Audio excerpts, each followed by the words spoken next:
Yes, we are talking about Real Salt Lake here, and we are joined by an incredible guest from I should have had this up already so fans can see it, but from the RSL Bros podcast, we are joined by Marcos Pickett, hopefully a new friend of the show. So Marcos, thank you so much for joining us. How are you doing today, man?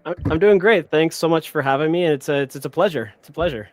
I can just tell you, Christian and I have been looking forward to this so much because we have someone who actually covers an MLS team, kind of knows the ins and out. And I saw that you've actually been able to have conversations with like the head coach, Pablo Mastroianni.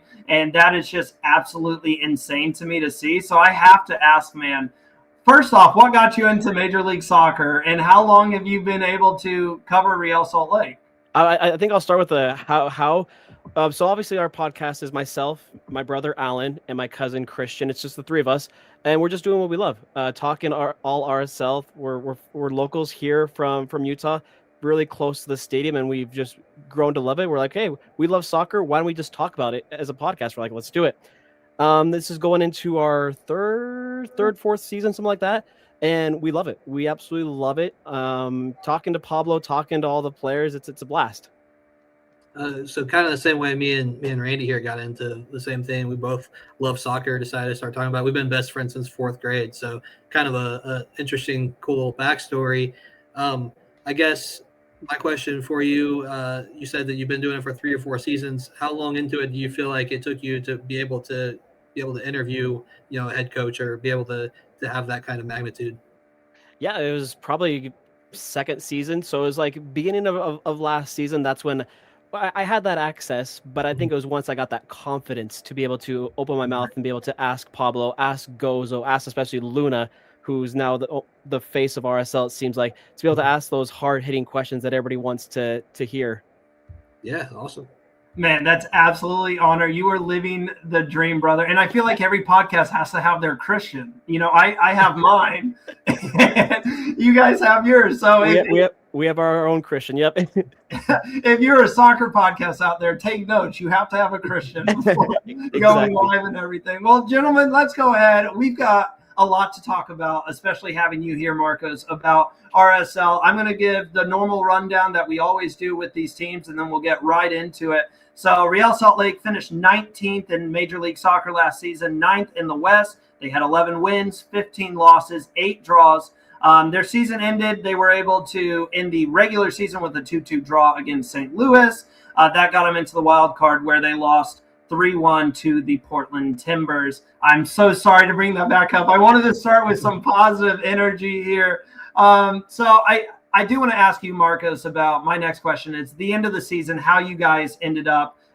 Christian and I were talking earlier. This was the 4th season that Real Salt Lake has exited the postseason early. So they've been able to get there, but they haven't been able to seemingly get over that hump and make a playoff run. So with what you remember of how the season ended, how did it leave you off as a fan? Yeah, like you mentioned, it's been since 2021 since we've been past that first round. So it's been gut-wrenching for me, RSL fans, especially Pablo and the players. They know it. They know it firsthand that they're frustrated. They want to get to that point where they can be contenders with the LAs, the Seattles, and now San Diego, of course.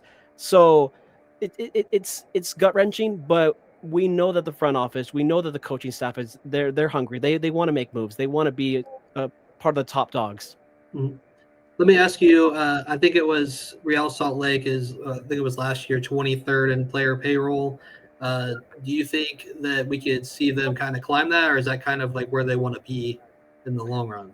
No, I think most definitely they want to be up there. They want to be where they're making noise. They want to be top of the West, contenders for that top seed, like San Diego. Because San Diego, that was their first season in the MLS, and they're already winning first in the West. We saw St. Louis do that a couple seasons ago, so why not RSL? Right.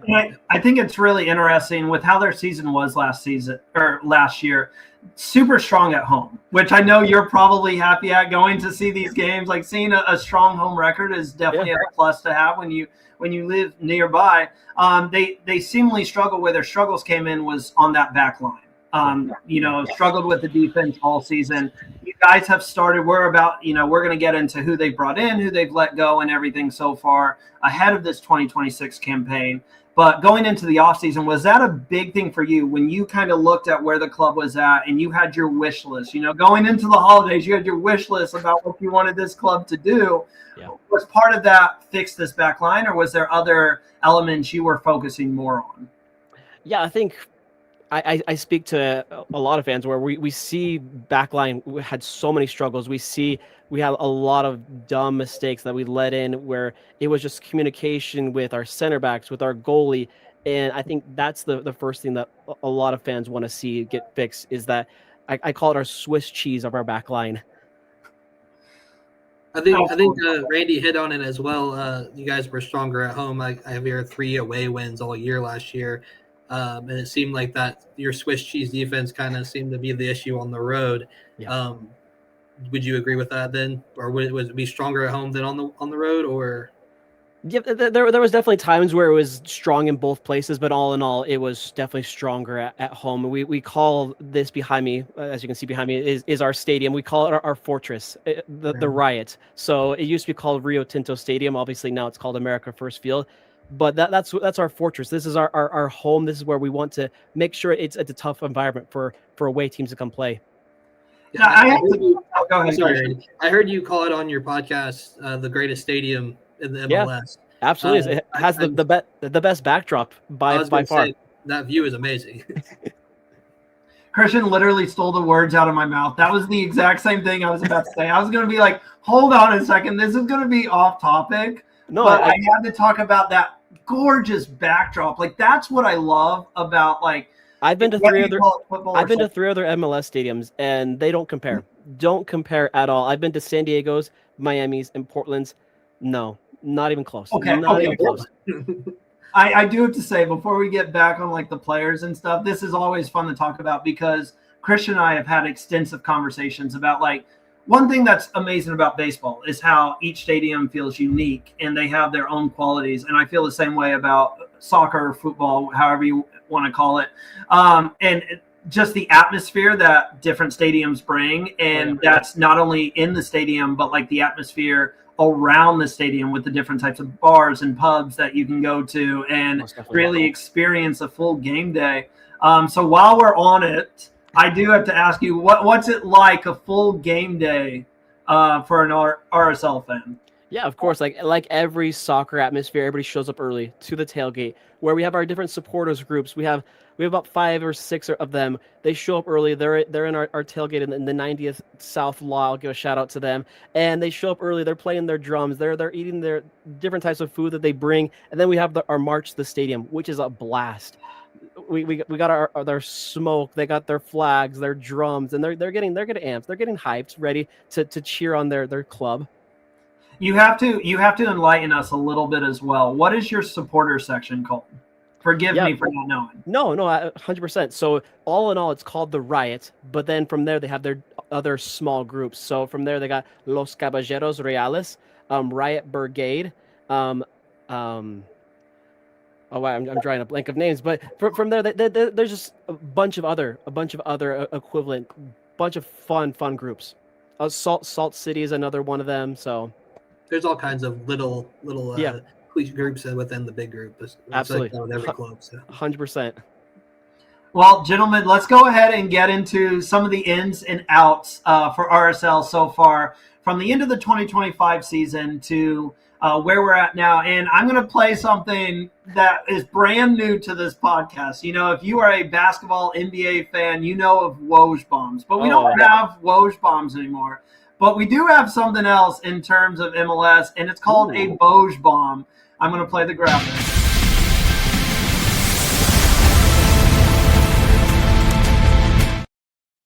Absolutely love that. And we have to talk about, this was news that just broke earlier today. Real Salt Lake and U.S. Youth National Team attacker Javier Gozo. I might have butchered that. I'm still trying to be better. I'm being honest. an incredible young player. He is one to watch in the summer window. Aston Villa and Atletico Madrid, two clubs who are showing strong interest. And then on the flip side, we're going to talk about both these moves, but this just came out a few days ago. We talked about the backline struggles that RSL has had.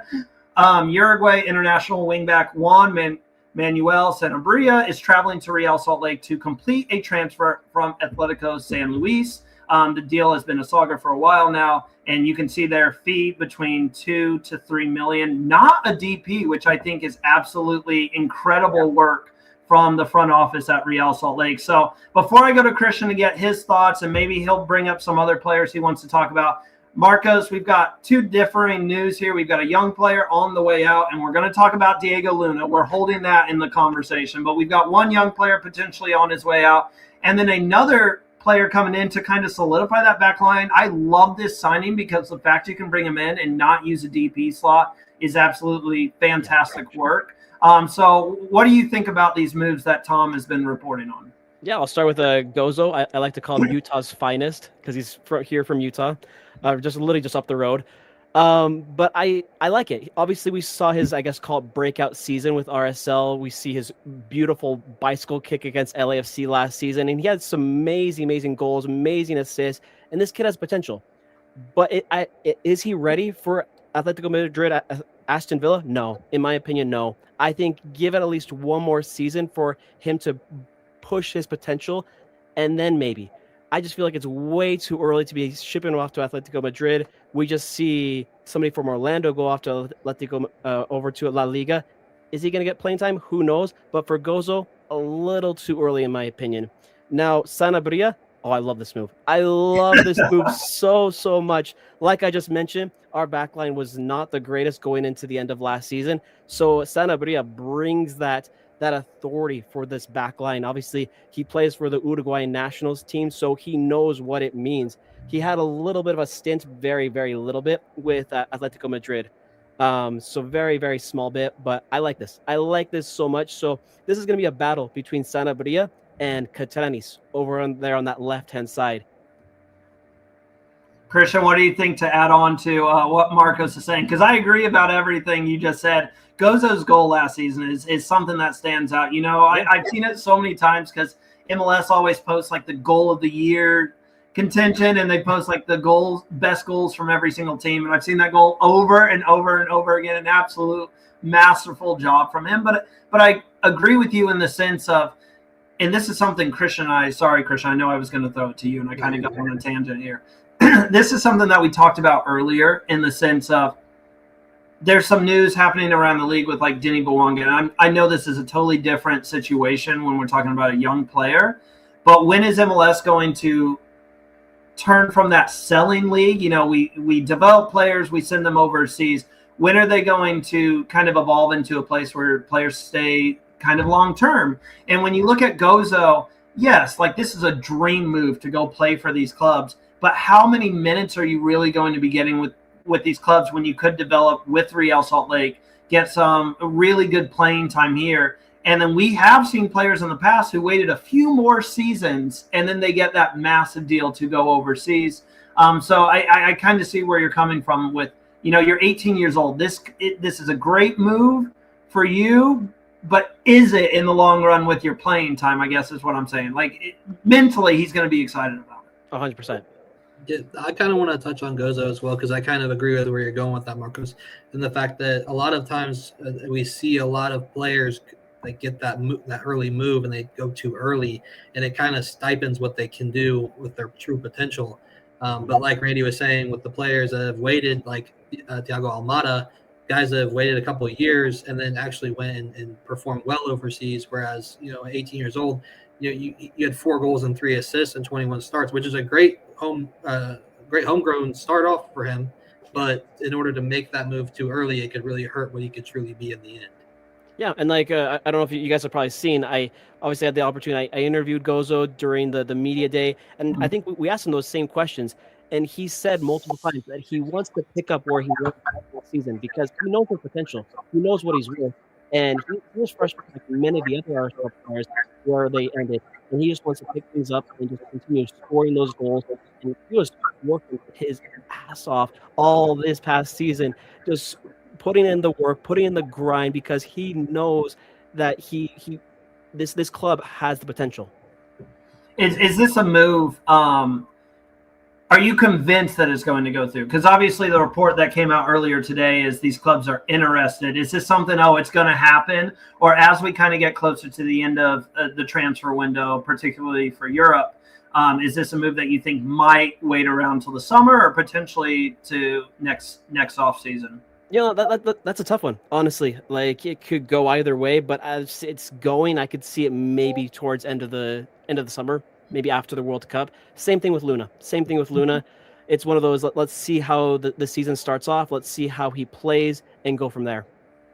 I love that you detoured to Luna, because that was the other big elephant in the room. This is a player, your guys' leading goal scorer last year, Diego Luna, obviously has blossomed the last couple of seasons to be one of the top midfielders in this league. Like, watching this kid play, and I think I'm old enough to call him a kid now. Watching this kid play is absolutely magical stuff. His footwork, immaculate. And so he had 10 goals in all competitions for you guys last year. I wrote down his full stats. He had 9 goals in MLS, 7 assists in MLS last season. This is a key player for you guys. So not to jump ahead, but as we continue our interview here and start to wrap it up over time, I will say my key to success that I give to every single team was prepare for a time without Luna and make the right deal at the right time. Because I've always seen RSL as a sneaky team when it comes to making moves. I feel like they are pretty smart financially and really good. They've got good academy players that come up through the system as well. Everyone always talks about New York Red Bulls, and I think they ignore Real Salt Lake at times when it comes to talking about their academy and how they use those players. But I think that's my key to success with this team as we talk about Luna. And then, Christian, I'll send it over to you to give your thoughts on the situation. But you got it. It's a matter of when, not if, and you just got to do it at the right time and wait for the right deal. No, I agree. I have that as one of my X factors with Diego Luna. But before I get into those, I did have a couple more players I wanted to bring up here with Stein Spearings. I didn't know if maybe you're thinking direct replacement for Ojeda. I saw you kind of brought it up to Christian on your podcast. Didn't really see your answer on that. Yeah. And also on Victor Olatunyi. Obviously, I think it was 7 starts last year as he moved over. Do you expect more? He was really 4 goals and 1 assist in 7 starts. I know he kind of struggled a little bit at Sparta, but do you expect him to kind of take a big step as well? Yeah, I'll start over there with Stein Spearings. I truly believe that he will be Ojeda's replacement. I'm not saying that he's going to be putting up the same kind of numbers per se, but I think Stein Spearings is going to bring that leadership that we need, because we have a young guy in Kalaskin who he's a great player, but he needs that boost of confidence, that he still needs. Olatunji, I think Olatunji is what RSL needs. He is a great leader on that attack, helping Gozo just push to his limit. We saw, obviously, RSL picked him up towards the tail end of the season, probably the last 10-ish games. 4 goals in the last 10-ish games. Amazing. We see one of his goals, I think it was against St. Louis, that beautiful assist from Luna, that through ball, find him so perfectly.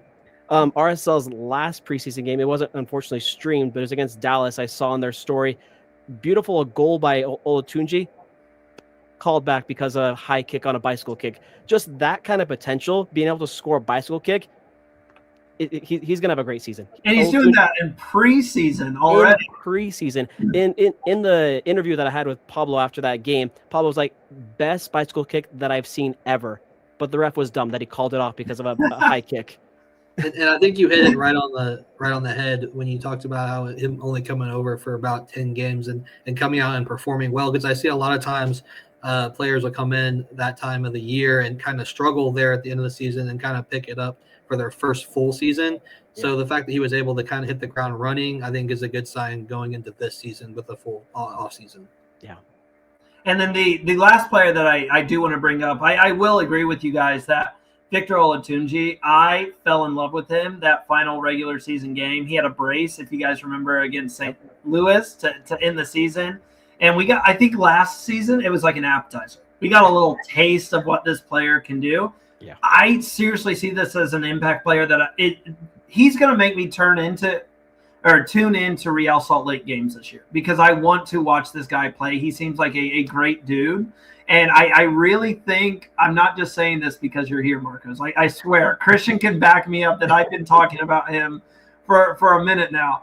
But I think this is a double-digit goal scorer. Like, I think this is a guy who can put it up in this league, especially if he's getting the service in from Luna. Like, I definitely think Luna's going to be here till at least the summer. So you have that, and then it we'll see where it goes from there. And I like the addition as well. We haven't brought it up, but I do want to ask you, the final player that I wanted to bring up was Lucas Engel, who Christian is very familiar with coming from when his time at FC Cincinnati, and then you guys bought him from Middlesbrough. Any comments on Engel and where he could fit into this potential 11? Engel didn't play in the last preseason game, but 2 out of the 3 preseason games so far that I've seen him, he's a dog. He is so good. Obviously, he played with DeAndre when they're both in Cincinnati together, so they know each other so well in that time together. And in the time that I've seen him play, he's made Glad that much better of a player because obviously we saw towards the end of the season, Justin Glad had his moments like every defender does, but Engel has pushed Glad to his limits and just made him so much better, which I'm excited to see. It must be the shaved head or something. No, Engel is a dog. You hit it right there. I think he was one of the key reasons we lifted the Supporters Shield that year. Him and Yedlin together, they have great chemistry. Like you brought that up. Oh, it's the leadership in DeAndre, and then it's the dog-like mentality in Engel.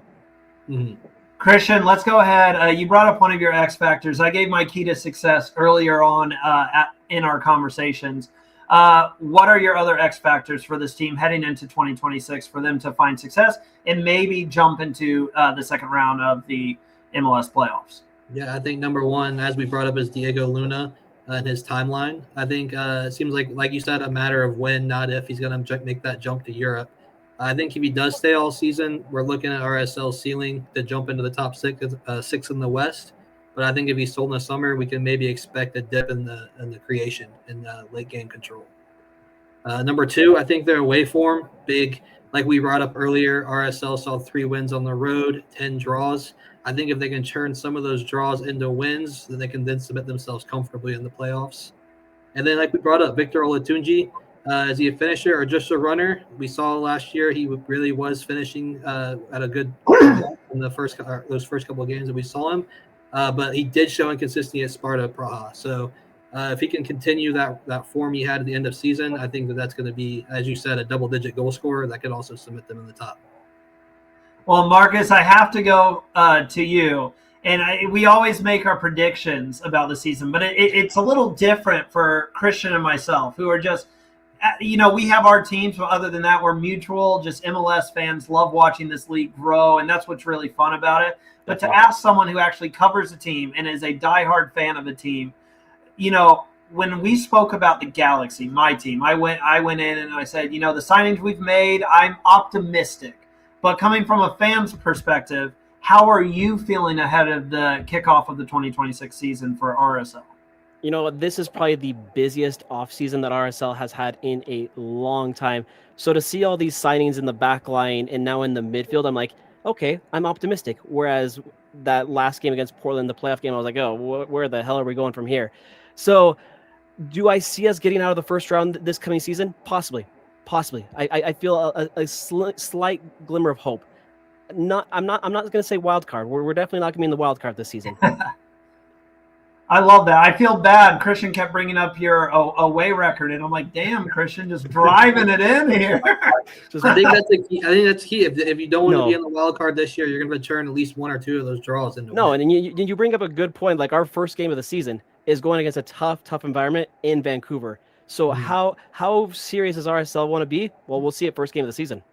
And that's always such a great game, Vancouver and RSL. So, going into the defending Western Conference champs, home is never an easy environment as well. Well, not at all. Christian, do you have anything else for Marcos before we kind of let him go here? I think we had a great conversation. I think we learned a lot mutually. I think it was I really appreciate you coming on and sharing your expertise on the club. Absolutely. Well, I appreciate it so much, you guys.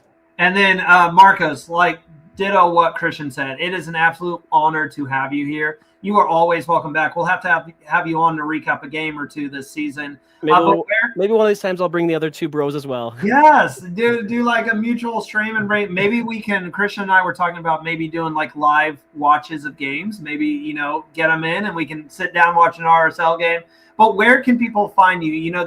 The soccer community that we have. A big thing for Christian and I is just while the league grows, we want to help everyone grow. Absolutely. And so where can fans find you guys and listen to you? Yeah, if you guys want to learn more about RSL and how RSL is doing, come take a look at us at the RSL Bros on Instagram. We're on X, on TikTok as well, but check us out on Instagram.